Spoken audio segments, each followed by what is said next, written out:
नमस्ते, आपका स्वागत है द धुंधरे के इस एपिसोड में।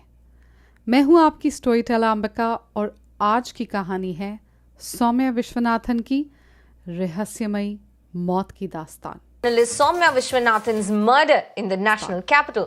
एक अंधेरी रात, दिल्ली की एक सुनसान सड़क, सन्नाटा बोलो इतना गहरा कि अपनी धड़कन भी चीख लगे। उस सड़क पर एक लावारिस गाड़ी और गाड़ी के स्टीयरिंग व्हील के एक ठंडी लाश। ये एक जुल्म था जिसका ना कोई सबूत था, ना चश्मदीद गवाह और ना ही कोई निशान। एक कत्ल जिसकी भयंकर मिस्ट्री को सुलझाने में लगे 15 साल का इंतजार सिर्फ एक सच के लिए। ये कहानी है एक ऐसे कत्ल की जिसने दिल्ली की हवा में खौफ घोल दिया। हर लड़की रात के अंधेरे से और भी ज्यादा डरने लगी। 30 सितंबर 2008, नेल्सन मंडेला रोड, दिल्ली। आज ये रोड शहर की रोशनी में चमकती है, लेकिन उस रात ये सिर्फ अंधेरे का एक गहरा रास्ता थी। ये पॉश वसंत कुंज इलाके को जोड़ती थी, लेकिन यहाँ शैतानियत ज्यादा थी। एक ऐसी सड़क जहाँ खतरा हर मोड़ पर छुपा होता था। रात के करीब 3:30 से 4 बजे उस रात बहुत सर्दी थी, इतनी सर्दी कि हड्डियों तक को चुभ रही थी। राकेश कुमार, एक डिलीवरी बॉय, अपनी साइकिल पर था। थकान उसे अपने घर की तरफ खींच रही थी। उसकी नज़र रोड डिवाइडर पर पड़ी। एक मारुति ज़ेन अजीब तरीके से रुकी हुई थी, जैसे भूत की तरह। गाड़ी की लाइटें ऑन, पर इंजन की आवाज़ गायब। जब राकेश उस गाड़ी के पास पहुंचा तो उसके गले में सांस फंस गई। शीशे ऊपर थे, दरवाजे बंद और स्टीयरिंग व्हील पर एक लड़की बेजान पड़ी हुई थी और उस लड़की के मुंह से निकल रहा था खून। राकेश मदद के लिए भागा। इत्तेफाक से वही एक सिक्योरिटी गार्ड अपनी ड्यूटी पर आ रहा था। पुलिस को खबर दी गई। वसंत कुंज थाना। पुलिस पहुंची। उनकी नज़र पहले जमीन पर पड़ी, फिर पहियों के निशान पर, जो बताते थे कि गाड़ी बेकाबू होकर रुकी थी। गाड़ी का एक टायर फटा हुआ था। सबूत कह रहा था, चीख रहा था, एक्सीडेंट। मगर जब उन्होंने फ्लैशलाइट गाड़ी के अंदर घुमाई तो ऑफिसर के होश उड़ गए। लड़की के माथे पर एक छोटा काला निशान था। ये निशान गोली का था। पुलिस टीम उसे एम्स ले गई। उन्हें पता था ये कोल्ड ब्लडेड मर्डर है, लूट या फिर कोई दुश्मनी। पुलिस ने तुरंत गाड़ी का घेरा डाल दिया। पहला शक था लूटमार। लूटमार में हुई गलती, रॉबरी गॉन रॉन्ग। पर यह शक पलट गया जब उन्हें गाड़ी की हालत दिखी। दरवाजे लॉक थे, शीशे बंद थे। एक लुटेरा आकर क्या गाड़ी लॉक करके जाएगा? नहीं, ये तो अजीब सी बात है। और हैरानी तब हुई जब उस लड़की का वॉलेट, मोबाइल और हेडलाइंस टुडे का प्रेस आईडी कार्ड सब जगह पर सलामत मिला। कत्ल तो हुआ था, पर लूट नहीं। आईडी से पहचान हुई। लड़की का नाम सौम्या विश्वनाथन। वही एम्स से खबर आई, डेड ऑन अराइवल। मौत की वजह गोली मारी गई। सवाल अब लाश से ज्यादा गहरा था। अगर वो लूट का शिकार हुई थी तो उस शातिर कातिल का इरादा था क्या आखिर? और वो कातिल था कौन आखिर? वसंत कुंज में सुबह सुबह सौम्या के 66 साल के रिटायर्ड पिता ने दरवाज़ा खोला। पुलिस ने घबराहट में ये कह दिया, एक्सीडेंट हुआ है, एम्स चलो। हॉस्पिटल पहुंचकर उन्हें ये सच्चाई सुनाई कि बेटी का कत्ल हो चुका है। अब उनकी बेटी नहीं रही। उनके बुढ़ापे का सहारा एक झटके में छिन गया उनसे। अगले ही दिन मीडिया फ्रेटर्निटी हिल गई पूरी तरीके से, क्योंकि शिकार उन्हीं में से एक था, एक जर्नलिस्ट। सौम्या का चेहरा हर चैनल पर था। दिल्ली को कॉमनवेल्थ गेम्स के लिए सजाया जा रहा था। वो अंदर से सड़ी हुई थी, लेकिन बाहर चमक रही थी। सौम्या की मौत ने हर आम मिडिल क्लास दिल्ली वाले को उस अंधेरे रास्ते का खौफ दिया। हर माँ बाप ने उस चेहरे में अपनी बेटी की परछाई देखी। लेकिन सवाल अभी भी एक था, कातिल कौन? किसने किया वो मर्डर? और उसने ये जुल्म क्यों किया आखिर? सौम्या के साथ ही क्यों? और पुलिस के पास सबूत के नाम पर सिर्फ एक निशान था, सौम्या के माथे में लगी गोली का खाली शेल। इन्वेस्टिगेशन की शुरुआत सौम्या से ही हुई। सौम्या थी एम्बिशियस, हम्बल, कोई दुश्मनी नहीं, कोई आशिक या जेलस कॉलीग का सुराख भी नहीं। Personal angle dead and. Police ने आखिरी 30 मिनट को ट्रेस करना शुरू किया। 29 सितंबर। सौम्या नाइट शिफ्ट पर थी। रात 3 बजे ऑफिस से निकली। करीब 3:15 उसने अपने पिता को कॉल किया, पापा निकल चुकी हूँ, बस थोड़ी ही देर में घर आ रही हूँ। फिर 3:45 और 4 बजे के बीच में राकेश ने गाड़ी देखी। वो थे 30 मिनट जिसमें सौम्या जिंदा थी और फिर कत्ल हुआ था। पुलिस ने बुलेट शेल पर फोकस किया। पता चला गोली साधारण बंदूक की नहीं, देसी कट्टे की है। कोई भी एंगल मानो ठीक बैठ नहीं रहा था। जब पुलिस हार मान रही थी तो शहर में उबाल आया। सीएम शीला दीक्षित ने अपना बयान दिया, जिसने आग लगा दी मानो दिल्ली के अंदर। Perhaps girls should not be so adventurous at night, उन्होंने ये कहा। विक्टिम ब्लेमिंग का शोर। पुलिस ने नेल्सन मंडेला रोड पर पिछले हुए क्राइम्स के रिकॉर्ड्स को खंगाला। चीना झपटी, लूटपाट के बहुत सारे मामले थे। एक कैब ड्राइवर को गोली मारने की कोशिश भी की गई थी। लेकिन दिन हफ्तों में बदले, हफ्ते महीनों में, और ऐसे ही समय बीतता गया। सौम्या का केस न्यूज़ से गायब हो गया। लेकिन अंधेरा अब और गहरा होने वाला था। 7 जनवरी 2009, नए साल की सर्द सुबह, वसंत कुंज कोहरे की सफ़ेद चादर में बिछा हुआ था। सड़क की कोने पर लोगों ने एक लाश देखी। सीने पर वही एक गोली का निशान। पहचान हुई, मोहम्मद नदीम, एक कैब ड्राइवर। उसकी वाइट कार और पर्सनल सामान गायब थे। ये हादसा भी नेल्सन मंडेला रोड के पास ही हुआ। वहीं सुबह का वक्त, वहीं एक गोली।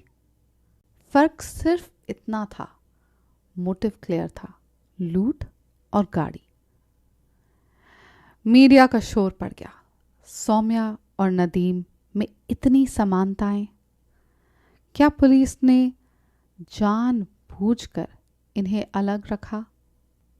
और फिर 19 मार्च 2009, सौम्या के कत्ल के 6 महीने बाद वसंत कुंज थाने में जिगीशा घोष के माँ बाप थे।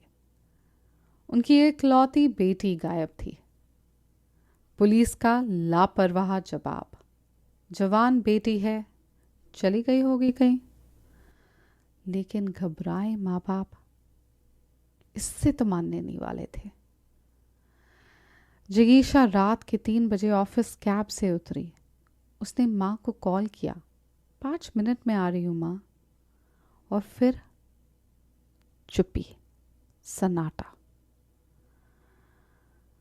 ट्विस्ट तब आया जब माँ ने नेट बैंकिंग देखी। 1 लाख से ज्यादा खर्च, ATM, रीबॉक स्टोर, चश्मों की दुकान, डिजिटल ट्रेल बिच चुका था। और फिर सबूत मिला, ट्रांजैक्शन रिसीट्स पर साइन जिगीशा के नहीं थे। फिर फरीदाबाद से खबर आई, सूरजकुंड में एक लाश मिली, जिगीशा की। उसे गला घोंटकर मारा गया था। लाश को दूसरे स्टेट में फेंका गया। पुलिस को उलझाने के लिए क्या? अब ये 3 कत्ल थे, वही इलाका, वही वक्त। वसंत कुंज में हो क्या रहा था आखिर? क्या ये एक सीरियल किलर का काम था? सौम्या के केस में अंधेरा था, पर जिगीशा ने पीछे छोड़ दिया था अपना डिजिटल जाल, डिजिटल ट्रेल। पुलिस ने उस ट्रेल को फॉलो किया। क्लियरली कोई शातिर दिमाग खेल खेल रहा था। जिगीशा के कॉलीग से पता चला, कॉल के दौरान अचानक उसे जिगीशा के चिल्लाने की आवाज सुनाई दी थी और फिर फोन कट गया था। पुलिस को पता चला उसे घर के बाहर से ही उठाया गया था। नदीम और जिगीशा की सिमिलैरिटी खुद बोल रही थी। लूटपाट रात 3 से 4 के बीच में नेल्सन मंडेला रोड पर। पुलिस स्टोर्स और ATM पहुंची। एक गार्ड ने बताया कि उसने कुछ लड़कों को देखा था, जिनमें से एक के हाथ पर अजीब सा टैटू था और दूसरे के हाथ में वायरलेस वॉकी टॉकी। वायरलेस, ऐसा वॉकी टॉकी तो पुलिस वालों के पास होता है।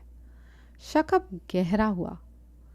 क्या कोई पुलिस वाला इसमें शामिल था? कोई ऐसा जो सिस्टम को अंदर और बाहर से जानता हो? टैटू की खोज शुरू हुई। पुलिस कांस्टेबल्स ने पहचाना, अरे ये टैटू उनके इन्फॉर्मेंट के हाथ पर था। और फिर सस्पेक्ट्स सामने आए, बलजीत मलिक और रवि कपूर। रवि कपूर, पुलिस हैरान हुई। ये वही था जो सौम्या के केस के टाइम पर पुलिस की मदद कर रहा था। रोज पुलिस स्टेशन के चक्कर लगाता, हालचाल पूछता और अपनी तरफ से क्लूज देता।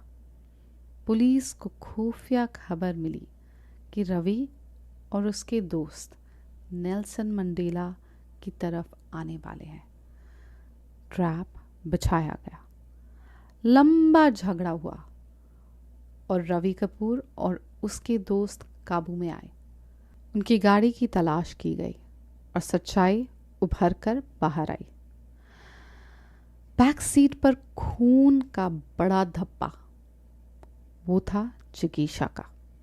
डिक्की में पुलिस की वर्दी, VIP लाल बत्ती, नीली नंबर प्लेट्स। रवि के पास वायरलेस वॉकी टॉकी और एक देसी कट्टा।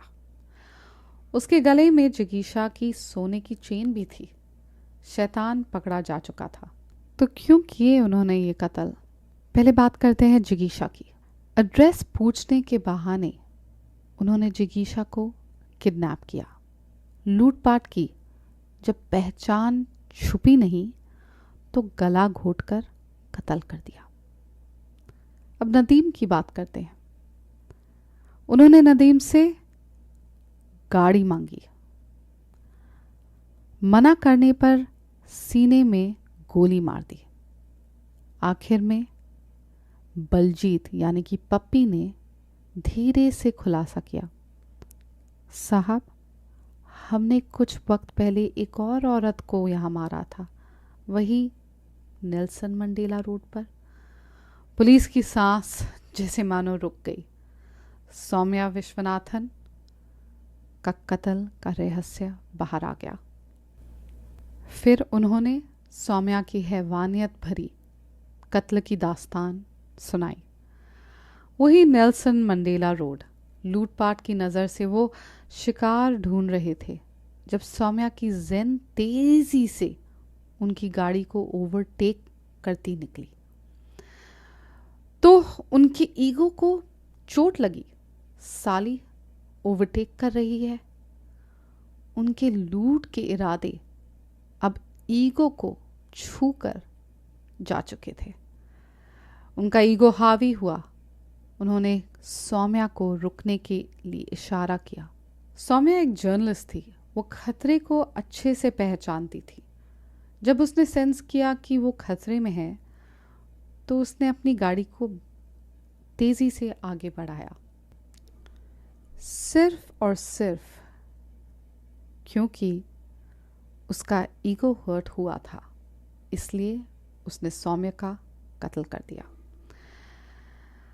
वहां से फिर वो भागा, लेकिन वापस आया जब एक भीड़ जमा हो चुकी थी। भीड़ में घुल गया और पुलिस को उसने ऐसे दिखाया कि वो अभी अभी आया था उस भीड़ का पार्ट होने। इस बयान से पुलिस हैरान रह गई। बैलिस्टिक टेस्ट भी किया गया। सौम्या के पास से मिली गोली और रवि के कट्टे का निशान मैच हो गया।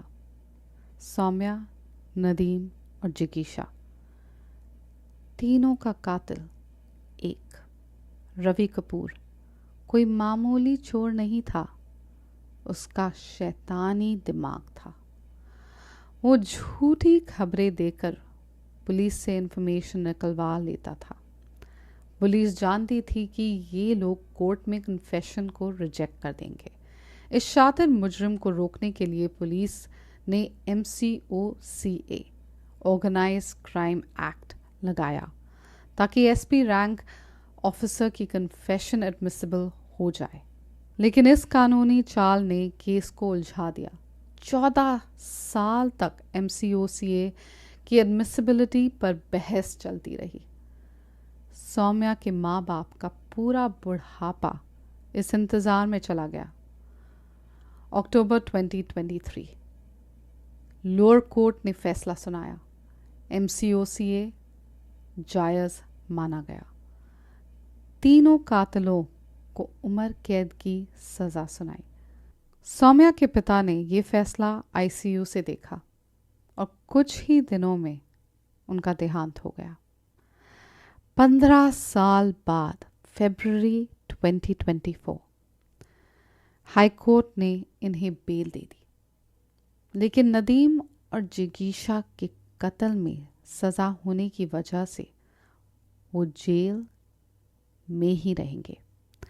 15 साल लोग बदले, शहर बदला, पर औरतों के लिए दुनिया वैसी ही रही मानो। आज भी जब कोई औरत अपने घर से निकलती है तो अपनी आबरू को हथेली पर लेकर निकलती है। इस अंधेरे में क्या इंसाफ आएगा? This marks the end of the episode. Until the next episode, stay kind, stay safe.